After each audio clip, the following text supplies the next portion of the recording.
Hey guys, welcome back to Kundalini 101. So, I wanted to talk a little bit about how you can properly understand the growth phase. Now, this is a phase that I've talked about in numerous videos and also the Spiritual Awakening Roadmap, which you can get your hands on at roadmap.theawakenedstate.net. And essentially, what I want to say is the spiritual growth phase is one of the phases that we will continue to go through over and over again. Now, in the beginning of your spiritual awakening journey, one thing that is very, very common is to go through this phase, and I've talked about it on numerous blog articles, is spiritual bliss to stagnation or plateau. Now, when we talk about the spiritual growth phase, some of the common questions that often come up for many, many people are, when does spiritual awakening end? How do I turn my awakening back on? What is occurring for me in terms of why do I have it, but then I lost it? Like, why I got it, I lost it. I got it, I lost it. I got it, I lost it. This mentality of everything was fine. I went through a spiritual awakening. I felt one with the universe. I experienced some form of enlightenment. I experienced ginormous peace and understanding of the world. And I was one with the trees. And after having mushrooms, I was just one with reality. And then all of a sudden, I crashed back down to reality. And now I have all this shit to deal with. And essentially, I go through this phase of spiritual bliss to stagnation, spiritual bliss to all my crap is surfacing. This is known as the transition phase. And it's usually very, very prominent that a lot of people who experience the transition phase or who are in the thick of the transition phase, what is going on is they're at a period in time where they might be experiencing rapid ascension symptoms, or they might be going through a rapid period of internal growth. Now, when we have the dark night of the soul occur, what is happening is we're kind of being drawn into like a cocoon. And this cocoon of energy is kind of saying it's time to turn inward. Stop trying to get all this external influence and this external conditioning and turn inward. What does your soul have to say? Reconnect to soul. And in the same thing that's going on in the growth phase is you have this turning point where you've experienced the spiritual aha moment, the epiphany, the knowledge bomb, but then you come crashing back down to reality and have the most important question, which is, how the heck do I deal with this? How do I deal with knowing this? How do I deal with my life by knowing this? How do I wake up the next day and just move on like nothing happened? It's the same concept of if you've ever had DMT and then you just wake up the next day and you're like, chop wood, carry water, I guess. It's the same way, because what do? It's in that place of growth that we feel like everything is stuck or stagnant, but in reality, we're actually going through internal growth within. And I think this is an important conversation to have, because a lot of people have talked about this over the years to me, is it's like they feel like, their life isn't going anywhere. They're stuck, they're stagnant, they're lost, they're confused, they're not sure what to do next. They're waiting for the drop of what is their path, what is their something. And the reality is it's actually just a moment of you're resisting the path that you're on. You're resisting making peace and surrendering to the path as you're walking the path. And it's this conversation of really asking yourself more so a question of, how can I surrender to the path that I'm on and make peace with the path as I walk the path? And essentially, it's about surrendering to the current path. Now, when we have this moment of spiritual bliss to stagnation, we might have experienced the identity loss and the identity crisis. We're over that. We've made peace with that. At the same time, we're kind of gripping with that moment of the symptoms are coming up for me and I'm not for sure how to deal with that. And then at the same time, we might have like healing coming up rapidly, such as old things and old relationships, and every retrograde is like a time machine into looking at what do I need to heal today. And it becomes this conversation of making peace with the past to fully embrace the now. And what happens in the growth and transition phase, where a lot of people feel like they're stuck in a plateau, is what they're actually doing is they're creating a lot of internal growth within. Now, the people who resist the growth process, this is where the problem starts to come in. This is where we start to shift more from, I am conscious of my ego, but now, woe is me, I'm conscious of my ego. Like, what do I do here? And it becomes more of like, I'm dealing with the symptoms, but I'm a hypochondriac about the symptoms, and I'm dealing with this. And it becomes more so a conversation of, I don't know which way is the right path anymore, and I'm still trying to find the path.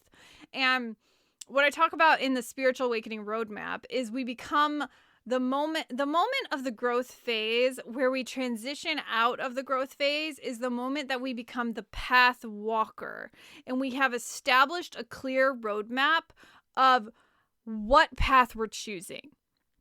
Because a lot of what occurs in the growth and transition phase is 9 times out of 10, we're so absorbed with information. We're like almost vulnerable about the information we're receiving.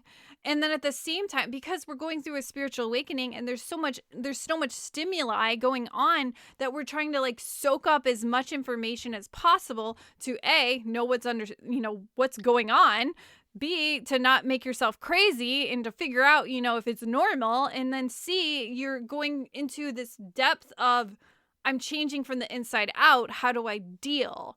And that's where those symptoms start to come up. And then what you'll have is that in that growth phase, what occurs for many, many people is they start to have this moment of almost disconnection with their old self, but they're still healing the old self. And so they're still healing the past self, but they're disconnected from that person, if that makes sense. So let me know if you've ever felt that way before.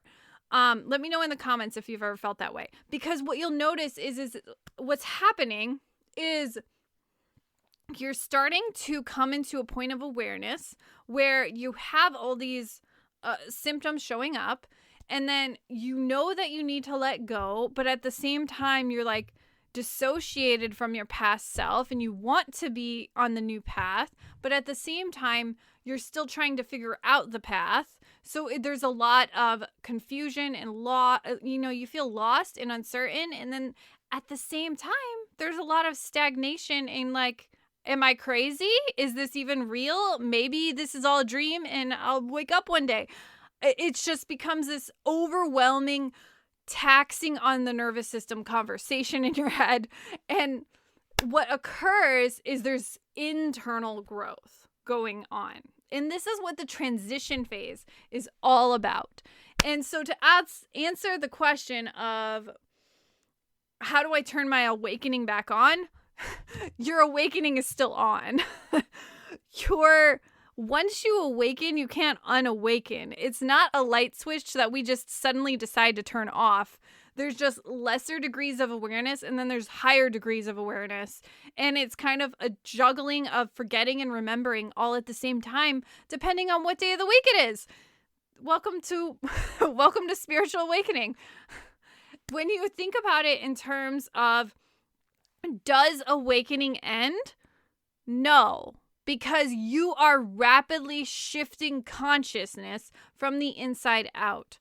Will the symptoms go away? Yes, they can go away. Because the more that you're doing that internal work, the more that you're working on healing and releasing and letting go of the past and making peace with the past and being more present in the now, the more you're starting to change from the inside out, and you're starting to go through that growth process in your consciousness. So you are starting to release those symptoms, and then you're breaking through into more peace, more emotional freedom, more contentment.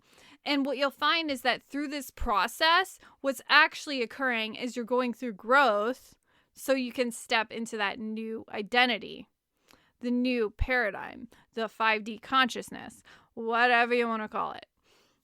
Now, in terms of really breaking this down so it's even really simple, it's seeing that in that growth phase where you feel like you're really in a plateau, when you're in being very stagnant or stuck, it's also about change. And maybe the real question to ask yourself during that period is what am I refusing to change? What am I refusing to let go of? Because if I'm not letting go, then that's probably why I feel so stuck or stagnant, is I have reached a point of plateau in my own consciousness. So what do I need to let go to be in the identity shift on the other side? What do I need to physically release and let go to be on the energy on the other side? And then on the other side, who am I stepping into? What's that person like? How do they think? How do they believe? What are their behaviors? What are their habits? Have you even explored the other side? What does the other side look like? What does it taste like? What do you wear? You don't even know what is on the other side until you start to experience the embodiment of being on the other side. So when we're in that place of, when we go into the place of how do I turn my awakening back on? It's still on. It's still on. You just need to let go and embrace surrendering to the path itself. And that's really what it's about in terms of the growth phase. And also asking yourself, what am I refusing to let go? What am I refusing to let go? Now, ultimately, when we start to look at the transition phase, it's all about growth and healing. So some of the things that can help you with growth and healing are, doing internal work, journaling, energy work, energy healing tools, and also just knowing that you hold the ability to navigate through change. So how can you start to develop more practices to understand how to move through resistance easier? This is part of the work we do inside of the Soul Aligned Life Academy, my monthly membership. And what you find is that when you get into a point where you can start to use energy tools to your personal advantage, it starts to become a lot easier to go through navigating through change and also navigating through your own negative resistance. Okay, so I'd love to know your thoughts about this process and the growth phase. Do you think that you're in the growth phase right now? Do you feel like you're absorbing a bunch of information? Do you feel like you're constantly kind of getting to this place of you need to learn all of the things all at the same time in full absorption mode? Or are you more so in the identity shift phase where you're starting to transition out of that? I'd love to know. Leave your thoughts in the comments about this video. If you like Kundalini 101, make sure you tune into the next video where we're going to go even deeper, and I'll see you guys next time.